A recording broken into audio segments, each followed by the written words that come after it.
Part 1. The Birth of a Hero and the Beginning of the Curse.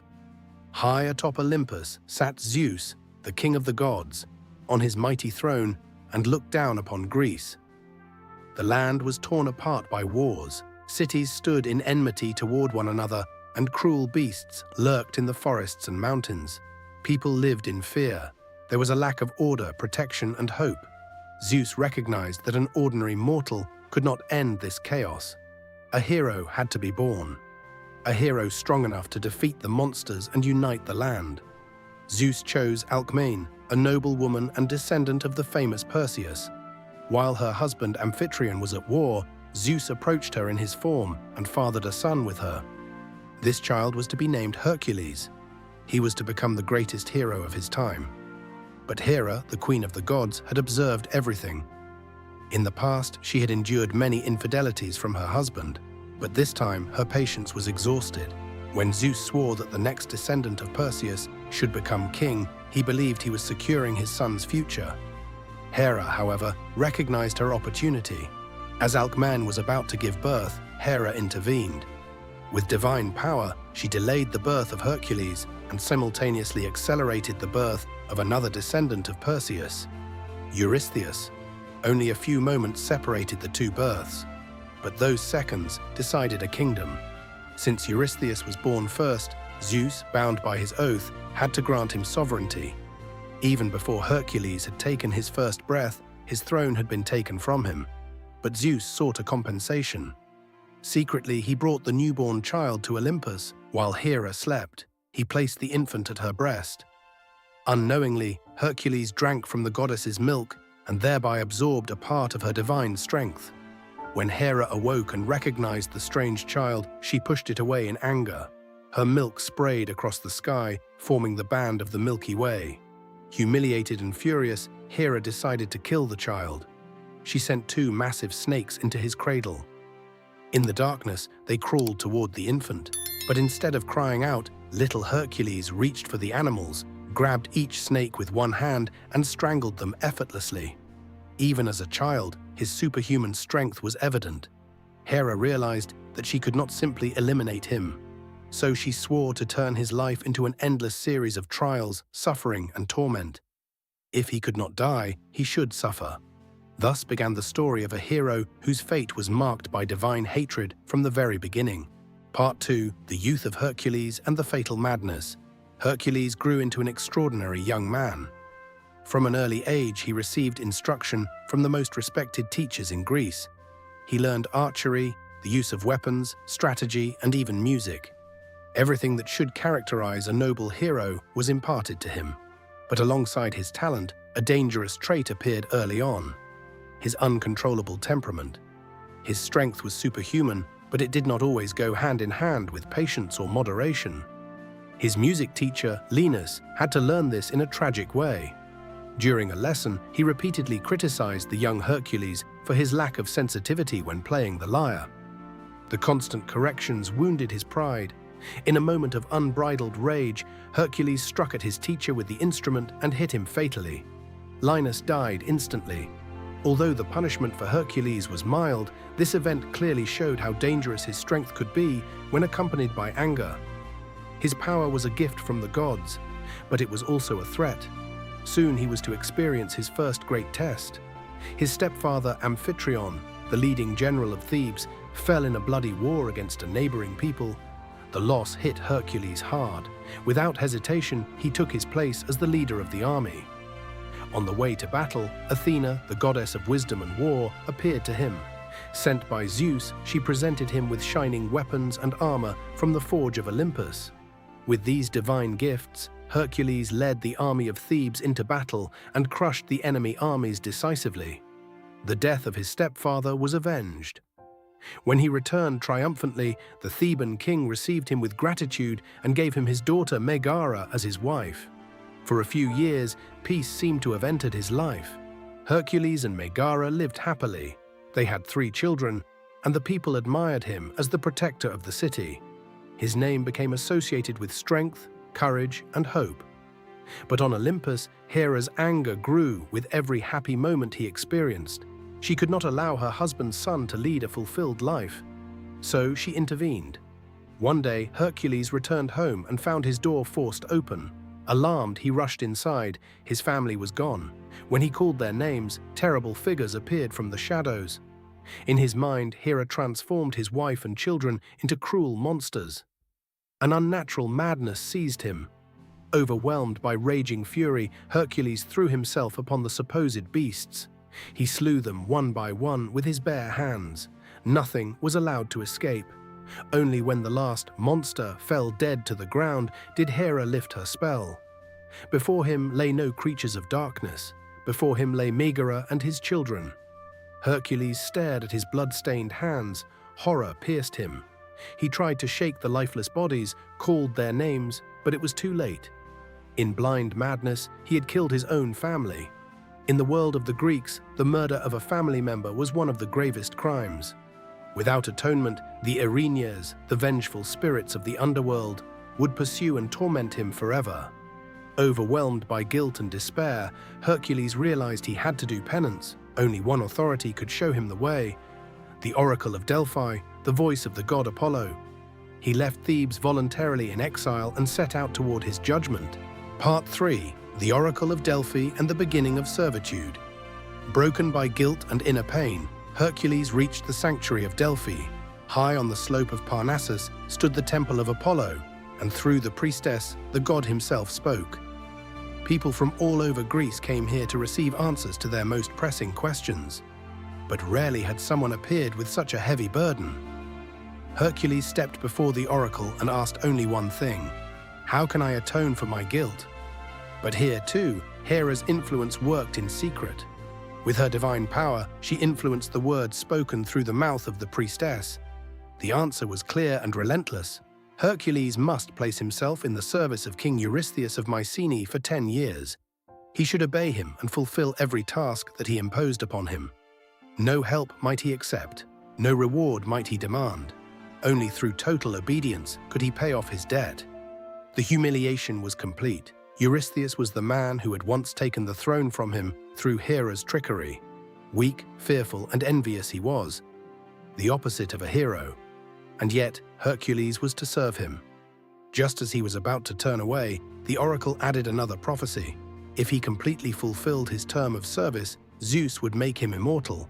Not only forgiveness, but divine elevation awaited at the end of his path of suffering. Hercules bowed his head. He accepted the judgment. When he arrived in Mycenae, he bowed before Eurystheus. The king could hardly hide his joy. The mighty hero was now under his command. Without hesitation, he set the conditions. 10 tasks within 10 years, each one without support, without payment. Thus began the series of trials that would later be known as the 12 Labours of Hercules. But at that time, Hercules did not yet know that in the end, it would not stop at 10. His first task led him to the region of Nemea. There, a lion with invulnerable fur was terrorizing the population. Many warriors had failed. Now it was up to Hercules to kill the beast. With this first labor, his long path of penance began. Part 4: The 12 Labours of Hercules. Heroic Feat 1. First labor, the Nemean Lion King. Eurystheus reported of a lion that was devastating the Nemea region. The animal was larger than any other predator, its fur golden in color and so impenetrable that no weapon could pierce it. Swords shattered against its skin, spears bounced off uselessly. Many warriors had tried to kill the monster. None had returned. Hercules quickly understood that raw force alone would not suffice. If no weapon could injure the animal, he himself had to become the weapon. For weeks he trained his body, tore trees from the earth, lifted massive boulders, and steeled his muscles until his strength was even greater than before. He prepared to face the lion without sword or spear. When he finally reached the animal's cave, he saw the remains of failed warriors. Broken weapons lay scattered on the ground. The air was filled with the smell of death. Hercules deliberately set aside his armor and his weapons that Athena had once given him. This fight would be decided only with his own hands. With a loud voice, he called the animal out. The lion appeared with a thundering roar and lunged at him. At the last moment, Hercules dodged to the side and grabbed the animal by the neck. A bitter wrestling match began. The lion struck with its claws, trying to tear him apart, but the hero's fur, his own skin and strength, held firm. Hour after hour, they wrestled with each other. Finally, Hercules managed to get a firm grip around the lion's neck. With all his strength, he squeezed. The animal's resistance faded. A dull crack sounded. The lion collapsed lifelessly. The first labor was accomplished. Hercules stood over the defeated animal, but he felt no triumph. He bowed his head before the fallen opponent. Then he realized that the lion's fur could offer him protection in future tasks. With one of the animal's sharp claws, he cut off the invulnerable fur and draped it over his shoulders like a cloak. From then on, he wore the lion's head as a helmet. His old armor he left behind. From now on, his own deeds would be his protection. When Hercules returned to Mycenae, shrouded in the fur of the invincible lion, Eurystheus recoiled in terror. He had not expected to see his cousin alive again. But without recognition or praise, he immediately assigned the next task. Heroic Feat 2, Second Labor, the Lernaean Hydra. For his second task, Eurystheus sent Hercules to the lake of Lerna, near the city of Argos. There lived a terrible being that set even experienced warriors in fear. The Lernaean Hydra. This monster was a massive water snake with 9 heads. One of these heads was immortal. Even more dangerous, however, was its blood. It was considered the most poisonous poison in the world. But Hera wanted to make the test even harder. In secret, she placed a giant crab in the lake, which was to intervene at the decisive moment. Hercules, now strengthened by his victory over the Nemean Lion, approached the swampland with determination. As the Hydra shot out from its hiding place, he raised his club and struck off one of its heads with massive force. But hardly had the head fallen when 2 new ones grew in its place. He struck again, and again 2 new heads emerged. With every attack, the monster grew stronger. In the midst of the battle, the giant crab hidden by Hera suddenly jumped out of the water and clamped onto Hercules' leg. While the Hydra approached with its hissing heads, his end seemed near. At that moment, an arrow pierced the air and hit the Hydra. Hercules looked up and recognized his nephew Iolaus. The young man had followed him secretly to stand by him. Distracted by the attack, Hercules seized the opportunity and slew the crab with a single blow of his club. Together they developed a solution. Every time Hercules struck off a head, Iolaus seared the open wound with a torch. Thus, no new heads could grow back. Hour after hour they fought until only the immortal head remained. This one Hercules also severed from the body and buried under a heavy rock on the shore of the lake. The Hydra was defeated, but Hercules further exploited the victory. He dipped the tips of his arrows into the poisonous blood of the monster. From now on, every injury, no matter how small, caused by these arrows would be fatal. When Hera learned of the death of the crab, she placed its image in the sky and created the constellation Cancer. Despite the victory, Eurystheus later declared that this labor did not count. Hercules had received help from Iolaus, and the conditions had demanded clear independence. An additional labor would therefore be necessary. But at that time, Hercules knew nothing of this yet. Heroic Feat 3, Third Labor, the Ceryneian Hind. For his third task, Eurystheus commanded Hercules to bring the Ceryneian Hind alive to Mycenae. This animal was of extraordinary beauty. It possessed bronze hooves and a magnificent set of antlers made of pure gold. But the difficulty lay not only in its speed. The hind was sacred to the goddess Artemis. She pulled the chariot of the goddess of the hunt with it. Whoever dared to harm it risked divine wrath. Eurystheus had chosen this task with care. Even if Hercules could catch the animal, Artemis might possibly punish him. The trial was therefore not only physical, but also divine in nature. Hercules set out for Mount Cerynea. The hunt proved to be long and arduous. The hind was nearly tireless. It crossed forests, traversed mountain ranges, and escaped him again and again at the last moment. Hercules did not want to injure it, for he knew of its holiness. A whole year the pursuit lasted. Finally, he succeeded in driving the animal toward the river Ledon. As the hind approached the water, Hercules shot an arrow close beside it. He did not hit it, but the shock forced it into the river. For a brief moment, its movement slowed. enough time for Hercules to seize it. Carefully, he tied its legs together and lifted it onto his shoulders. But hardly had he left the mountain when Artemis appeared before him. With a drawn bow, she stood in his way and accused him of wanting to steal her sacred animal. Her anger was clearly palpable. Hercules sank to one knee and explained the truth to her. He did not act of his own will, but by the command of Eurystheus. His deed was part of his penance. He promised to return the hind unharmed as soon as his task was fulfilled. At that moment, Apollo, the twin brother of Artemis, appeared. He reminded her that both of them had often suffered under Hera's influence. Perhaps it was just to let Hercules pass this test. Artemis finally let him go on the condition that the animal be released immediately as soon as the labor was finished. Hercules brought the hind to Mycenae. Eurystheus was surprised to see him return successfully once again. But hardly had Hercules presented the animal when he released it so that it returned unharmed into the wild. 3 labors were now accomplished, but Hera's anger continued to grow. Heroic feat 4, 4th labor, the Erymanthian boar. For his 4th task, Eurystheus commanded Hercules to capture a massive boar from Mount Erymanthos alive. The animal devastated villages, destroyed fields, and attacked everything that approached it. Unlike before, Hercules was not to kill the monster, but to bring it unharmed to Mycenae. On the way to the mountain, Hercules visited his old friend Pholus, a centaur known for his hospitality. Centaurs were half man, half horse, often wild and unpredictable. Pholus, however, was an exception, wise and composed. He invited Hercules to a meal. Chiron, Hercules' former teacher in the art of archery, was also present. Chiron was immortal and was considered wise among the centaurs. During the meal, Hercules discovered a large wine vessel in his friend's house. Without knowing that it was the communal property of all centaurs, a gift from the god Dionysus, he opened it. The scent of the wine spread far across the valley.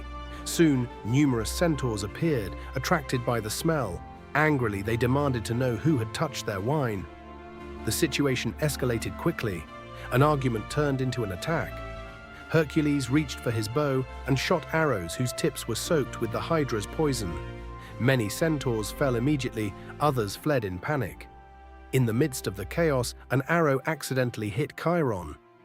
The immortal teacher fell to the ground and suffered unimaginable pain. The poison could not kill him, but it brought him eternal torment. Zeus saw the event from Olympus and took pity.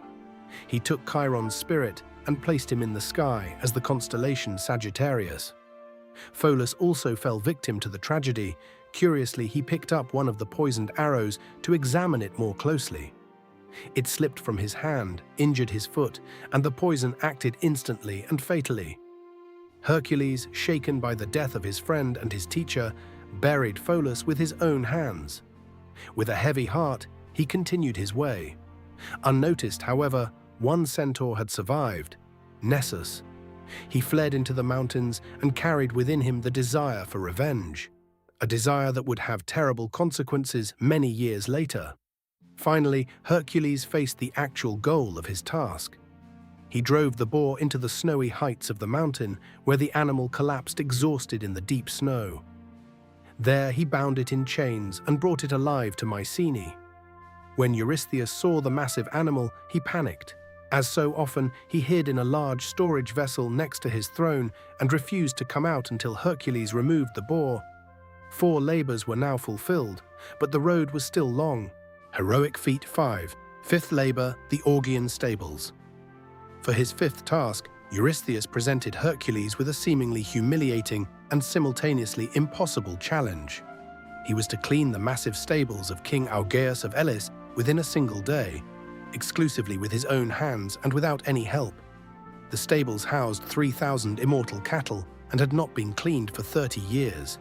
The manure had accumulated meters high.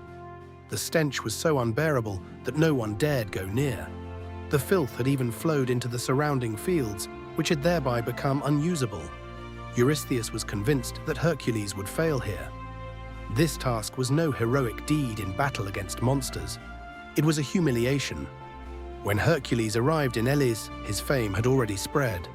Many people hoped that he could also solve this problem. He was advised to ask King Augeas for a reward. Hercules stepped before Augeas and made him an offer. If he could clean the stables by sunset, he should receive 1/10 of the immortal cattle. Augeas agreed, convinced that such an assignment was impossible to fulfill. He ordered his son Phyleus to be present as a witness. When Hercules entered the stables, even he recognized the massive task.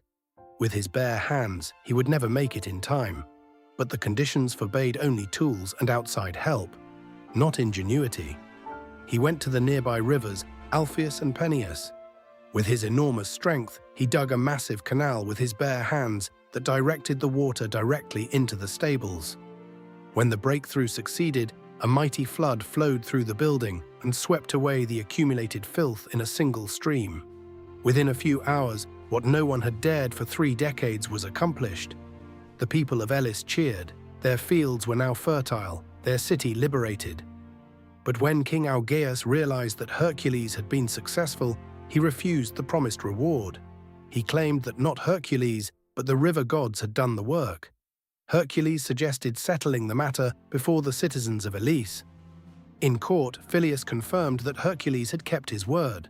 Augeas became angry, broke off the trial, and banished both Hercules and his own son from the land. Later, Hercules would return to Elis, kill Augeas, and make Phyleus king. To commemorate this victory, he was to found the famous Olympic Games. But for the moment, Hercules returned to Mycenae. To his disappointment, Eurystheus declared that this labor also did not count. Hercules had negotiated a reward, even if he had never received it. 5 tasks were fulfilled, but only 3 were recognized. Heroic feat, 6. Sixth labor, the Stymphalian birds. For his 6th labor, Eurystheus sent Hercules to Lake Stymphalus.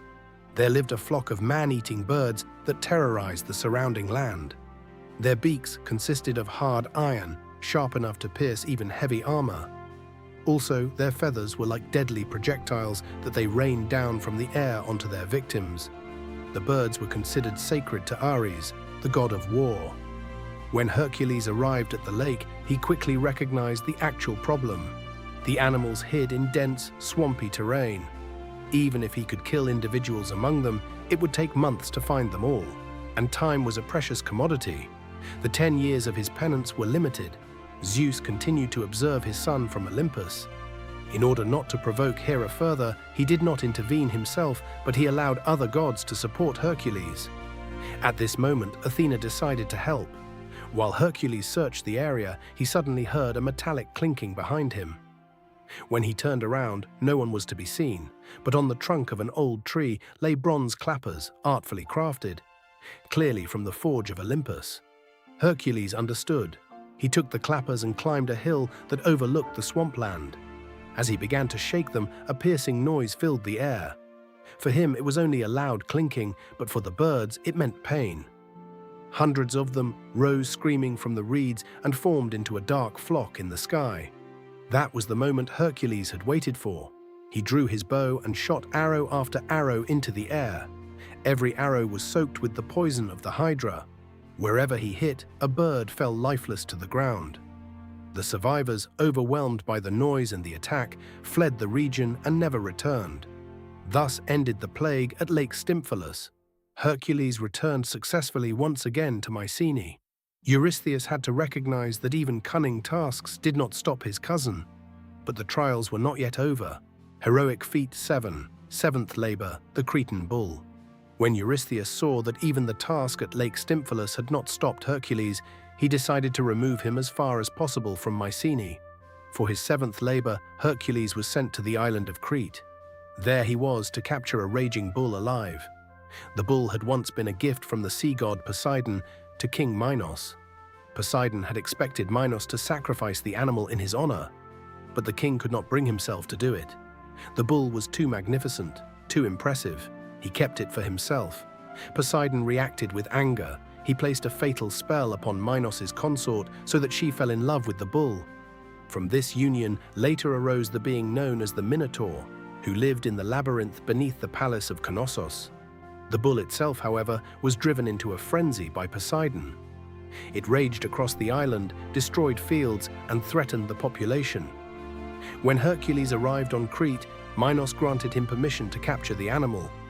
For the king, it was a welcome opportunity to get rid of the plague. Soon, Hercules faced the massive bull. With head lowered and massive force, the animal charged at him.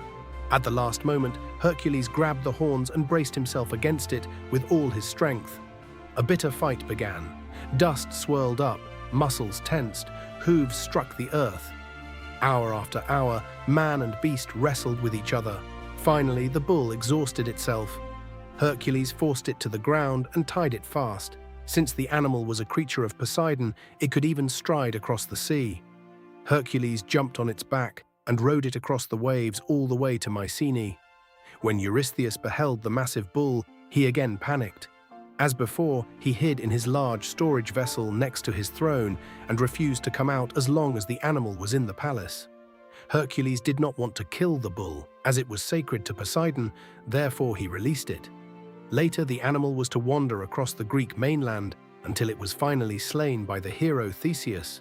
7 labors were now fulfilled, but Eurystheus knew that 2 of them were officially not recognized. The end had not yet been reached. Heroic feat 8. 8th labor, the mares of Diomedes. For his 8th labor, Eurystheus commanded Hercules to bring the mares of the Thracian king Diomedes to Mycenae. These horses were notorious throughout Greece. They were considered untamable, aggressive, and dangerous. With heavy iron chains, they were bound to the walls of the palace. Their wildness was the work of their master himself, for Diomedes had them fed with human food, a cruel practice that further strengthened their reputation. Hercules set out for Thrace. He was accompanied by his young companion Abderus, the son of Hermes. Together they reached the court of Diomedes. Even from a distance, they heard the restless stomping of the animals and the rattling of the chains. Abderus initially remained outside the palace walls, while Hercules sought a conversation with the king. Diomedes was a hard and ruthless ruler whose reputation was marked by cruelty. Even while Hercules was speaking with him, a scream suddenly sounded from outside. Hercules rushed out, but the mares had already lost control. In their unbridled wildness, they had fallen upon Abderus. By the time Hercules reached him, any help was too late. Filled with anger and pain, Hercules turned against Diomedes. He overpowered the king and led him back to his own horses. There he left him to his fate, a punishment for the cruelty with which he had treated others. After this event, the mares lost their previous frenzy. Their unnatural behavior seemed broken. Hercules put the chains on them again and led them away.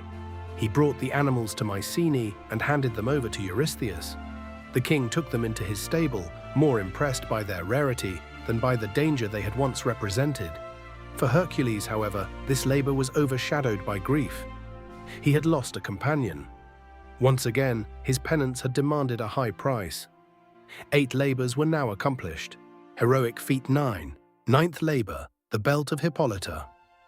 The 9th task did not originate directly from an idea of Eurystheus, but from the wish of his daughter Admete. She admired Hercules for his strength and his deeds, but even more she admired Hippolyta, the legendary queen of the Amazons. Admete desired the belt of Hippolyta, an artfully crafted band of gold and leather that gave the queen invincible authority in battle. This belt was a gift from her father Ares, the god of war. The Amazons lived far from the known world, at the edge of civilization. They were considered fearless warriors, disciplined and equal or superior to any man in battle. Eurystheus recognized that this task was dangerous, not only because of the fighting strength of the Amazons, but also because of the divine origin of the belt. Hercules set out to the east with a small group of companions. He expected resistance, perhaps even an open battle. But when he reached the land of the Amazons, something unexpected happened. The warriors encountered him not with hostility, but with curiosity and respect. They had heard of his labors, they knew of his fight against monsters and of his trials. Hippolyta herself showed interest in the famous hero and invited him to her residence. Between the two, a conversation on equal terms arose. Hippolyta wanted to learn more about his deeds, about his travels, about the trials that had been imposed upon him. Hercules decided on honesty. He explained his 9th labor and the wish of Admete. To his surprise, Hippolyta showed herself ready to leave the belt to him voluntarily. As a sign of friendship and respect, she placed it in his hands herself. But on Olympus, Hera observed the scene with growing anger. Once again, everything seemed to be going too easily. Once again, Hercules seemed to be moving forward without suffering. Hera intervened. In the form of an Amazon, she mixed among the people and began to sow doubt. She spread the rumor that Hercules had come to kidnap Hippolyta and subjugate the Amazons. Mistrust spread like wildfire. Soon armed warriors gathered before the camp of the Greeks. Horses were saddled, weapons raised. Hercules heard the unrest and stepped out, and suddenly saw himself surrounded by an armed uprising. In the resulting fight, he believed he had been betrayed. He suspected Hippolyta had intentionally lulled him into safety while his companions fell into danger. Even before she could explain the truth, he made a fateful decision. He raised his club and slew the queen. Only later did it become clear that Hera had been the cause of the uproar. But by then it was already too late. With the belt in his possession, Hercules retreated with the surviving companions. Back in Mycenae, he handed the belt to Admete. About the tragic circumstances, he remained silent. 9 labors were now fulfilled. But Eurystheus was determined to send Hercules as far as possible away from Greece.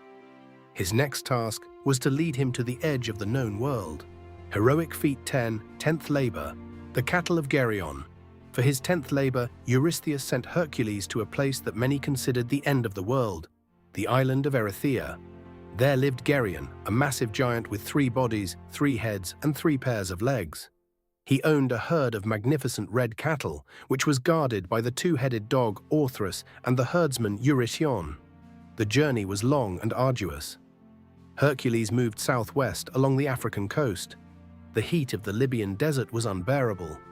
Tormented by the burning sun, he finally drew his bow and threatened to shoot one of his poisoned arrows at the sun itself if it continued to torment him. Thereupon Helios, the sun god, appeared in human form.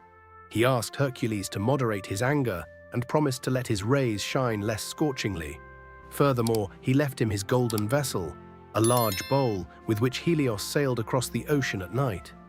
With this vessel, Hercules could continue his journey across the sea. When he reached the strait that formed the transition to the Atlantic, he erected 2 massive pillars, one on the African side, one on the European.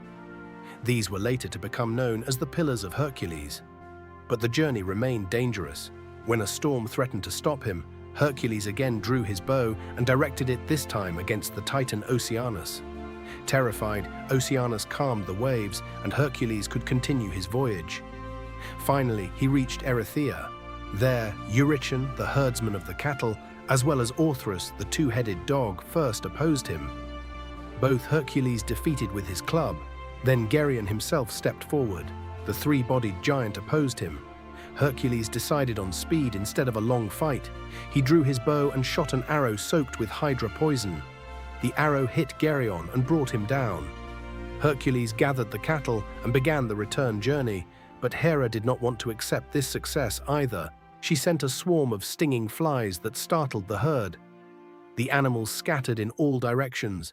Hercules had to chase them for a long time, especially in the Thracian mountains, where some had escaped.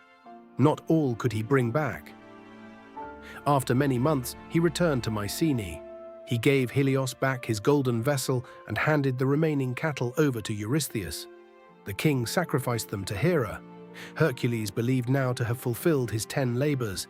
10 years of obedience lay behind him. But Hera had reminded Eurystheus that 2 tasks had not been counted. The Hydra because of the help by Iolaus, the stables of Augeas because of the agreed reward. So Eurystheus revealed to him that he still had 2 more labors to fulfill. His hardest trials were yet to come. Heroic Feat 11, 11th labor, the golden apples of the Hesperides. For his 11th labor, Hercules received an assignment that was considered difficult even among gods. He was to fetch the golden apples from the garden of the Hesperides. These apples grew on a sacred tree and bestowed immortality. The garden belonged to Hera and was guarded by the Hesperides, the daughters of the night. In addition, Hera had installed a fearsome guardian, the 100-headed dragon Ladon. The problem began, however, even with the search. No one knew exactly where this garden was located. Hercules set out and searched for clues. Finally, he turned to the Titan Prometheus. This one had once stolen the fire of the gods and brought it to humans. As punishment, Zeus had chained him to a rock where an eagle appeared daily to prey upon him. Since Prometheus was immortal, his body renewed itself again and again, and the suffering began anew. When Hercules found him, he released him from his fetters out of pity and shot the eagle from the sky. Gratefully, Prometheus revealed to him the location of the garden. But he warned him at the same time no mortal could pick the golden apples himself. Only an immortal was capable of doing so. He advised him to ask Atlas for help. Hercules finally reached the Garden of the Hesperides. He overcame the wall that surrounded it and faced the dragon Ladon. With a poisoned arrow, he brought the monster down. But when he tried to take an apple from the tree, something unexpected happened. His hand reached into empty air. The apple eluded him. Prometheus had told the truth. So Hercules sought Atlas, the Titan who, since the war between gods and Titans, was condemned to carry the vault of heaven on his shoulders. Hercules offered him a deal. He would take over the burden of heaven for a short time if Atlas in return fetched the golden apples for him. For Atlas, this was a welcome opportunity to free himself from his eternal burden for at least a moment. Atlas handed over the sky to him. Hercules braced himself under the immeasurable weight. His muscles tensed. His body began to tremble. Even for him, this burden was almost unbearable. After some time, Atlas returned with the golden apples. But now he did not want to take the burden back. He offered to bring the apples himself to Eurystheus while Hercules continued to carry the sky. Hercules recognized the trick. He asked Atlas to take the sky back for just a short moment so that he could better arrange his lion's skin on his shoulders to carry the burden more comfortably. Suspecting nothing, Atlas took over the vault of heaven again. Immediately Hercules took the apples and said goodbye. Atlas remained behind, once again condemned to carry the sky. Hercules returned to Mycenae and handed the golden apples to Eurystheus. But since they belonged to the sacred garden, they were later brought back to their original place by Athena. 11 labors were now fulfilled. Only one remained. Heroic feat. 12th labor. The capture of Cerberus. For his 12th and last labor, Hercules received an assignment that surpassed everything he had experienced before. He was to capture Cerberus, the three-headed dog that guarded the gates of the underworld. This was no ordinary task. Cerberus was the faithful creature of Hades, the king of the underworld. No living being entered this place voluntarily, and even fewer returned from there. When Hercules set out, Hermes, the messenger of the gods, appeared to him. He knew that his half-brother would hardly find the way through the dark halls of the dead alone. Hermes declared himself ready to lead him. He also advised him to ask Hades and Persephone for permission before he took Cerberus away. Together they descended into the underworld. Before the throne of Hades, Hercules explained the reason for his visit. He spoke openly about his penance and his last task. Hades, who had often suffered under Hera's disdain himself, agreed, under two conditions. First, Hercules must not use any weapons. Second, Cerberus must be brought back after fulfilling the task. Hercules accepted. He faced the massive dog. With his bare hands, he wrestled with the three-headed guardian. The fight was long and hard, but Hercules' strength was unbroken. Finally, he succeeded in overpowering Cerberus and leading him by chains. On the way back to the world of the living, he encountered the shadows of the deceased. Among them appeared the spirit of his friend Meleager. This one told him of his death. Hercules promised to marry Meleager's sister, Deianira, to honor his memory. Finally, Hercules reached the light of the world again and brought Cerberus to Mycenae. When Eurystheus beheld the three-headed being, he again hid in his large storage vessel next to his throne. Trembling, he finally declared that Hercules was released from his duty of service. 12 labors were accomplished. The penance was fulfilled. Hercules brought Cerberus back to the underworld and received his freedom. Part 5. Life after the labors and the death of Hercules. After 12 long labors, Hercules was finally free. The guilt that weighed upon him was atoned for. His name was known throughout Greece. He was celebrated as a hero. As a vanquisher of monsters and as a symbol of unshakable strength, he took part in further adventures and even joined Jason and the Argonauts on their search for the Golden Fleece. But despite all his deeds, his life continued to be marked by trials. He remembered his promise to Meleager in the underworld and sought out his sister Deianira. Soon he married her, and together they set out for the city of Tiryns, where they wanted to begin a new life. On the way, they had to cross a rushing river.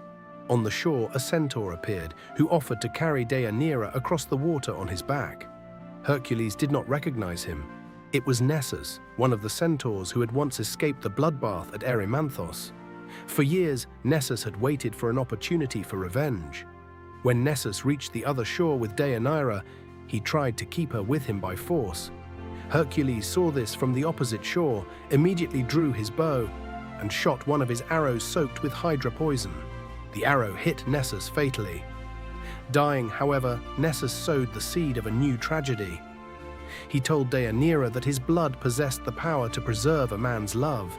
Should Hercules ever turn to another woman, she could use this blood to regain his affection. In her ignorance, Deianira collected some of the blood and kept it. For a while, Hercules and Deianira lived peacefully. They had children, and life seemed to have become quiet. But Hercules longed for adventure again. He moved to the kingdom of Oechalia, where his former teacher Eurytus ruled. There, Hercules fell in love with Eurytus' daughter Iole. When he participated in an archery competition and won, Eurytus nevertheless refused him his daughter's hand, as he knew Hercules' past. Later, Hercules returned, took Iole and other women from the city with him, and brought them home. Deianira recognized in his look the affection for Iole. Filled with fear of losing him, she remembered the blood of Nessus. She soaked a garment with the liquid and sent it to Hercules with the request to wear it. When Hercules put on the garment, the Hydra poison contained in the blood of Nessus began to take effect. A burning pain shot through his body, the garment adhered to his skin and could no longer be removed. The more he tried to tear it off, the stronger the torment became. When Deianira realized what she had done, she took her own life in despair. Hercules knew that his end was near. In unbearable pain, he tore trees from the earth and erected a funeral pyre. When everything was ready, he laid himself upon it and asked a friend to ignite the fire. The flames engulfed his body, but at that moment, dark clouds gathered in the sky. Zeus appeared in a mighty storm. While the mortal part of his son burned, Zeus took his divine spirit to himself on Olympus. There, Hercules became immortal. From the tormented hero, a god was made. His suffering had found an end, and his name was to live on for all time.